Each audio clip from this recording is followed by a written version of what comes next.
সাতক্ষীরার সুলতান আলী গত 7 বছর ধরে ঢাকায় ভাসমান শ্রমিক হিসেবে কাজ করছেন। শুরুতে রিকশা চালাতেন বাড্ডা এলাকায়, তারপর যাত্রাবাড়িতে সবজি বিক্রেতা ছিলেন। গেল 3 বছর ধরে তিনি নির্মাণ শ্রমিক। গ্রাম ছেড়ে আসি বাচ্চা কাচ্চা বাঁচানোর জন্য। আমাদের তো ক্ষেত নাই, দেখা যাচ্ছে পানিতে ভরা। বাংলাদেশ পরিসংখ্যান ব্যুরো বলছে, ঢাকায় শুধু কাজের সন্ধানে প্রতিদিন নতুন আসছে অন্তত 1400 মানুষ। জাতিসংঘ জনসংখ্যা তহবিলের হিসেবে এই সংখ্যাটি অন্তত 1700, যাদের 70 ভাগই নদী ভাঙন বা জলবায়ু পরিবর্তনজনিত কারণে গ্রাম ছাড়তে বাধ্য হয়েছেন। প্রতিদিন নতুন লোক আসে।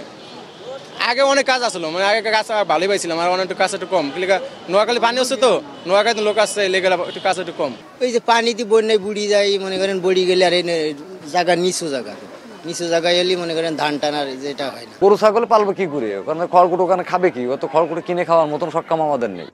এরা কোন এলাকা থেকে কি কারণে বেশি আসছেন ঢাকায়, এমন সুনির্দিষ্ট কোনো তথ্য নেই সরকারের কোনো দপ্তরের কাছেই। আমাদের গভর্নমেন্টের কাছে কোনো ডেটা নেই।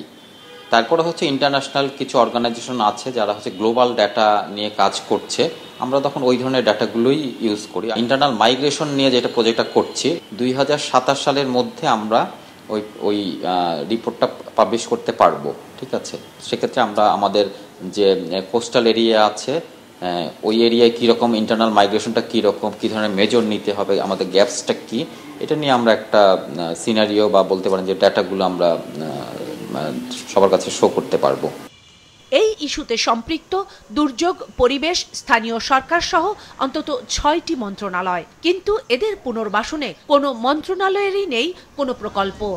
আর তথ্য সংকটে বেসরকারি উন্নয়ন সংস্থাগুলোর পুনর্বাসন কর্মসূচিতেও পড়ছে নেতিবাচক প্রভাব। Bangladesh is highly vulnerable to climate-induced disasters. Close to 1/3 of agricultural land loss for a country like Bangladesh, which significantly depend on the agriculture-based economy. Bangladesh should continue to collect the evidences of climate change impact, the credible evidences, so that it can continue to raise its voice with high moral ground that we are greatly sufferer, we are doing a lot of efforts, but without international cooperation, without international support, it will not be sufficient. Disaster statistics আছে, climate change statistics করেন, শুধু exactly কি পরিমাণ মানুষ বিভিন্ন এলাকা থেকে climate চেঞ্জের কারণে ডিসপ্লেসড হচ্ছে, হ্যাঁ সেই ডেটাটা আপনার ডেটাবেস তৈরি করেন।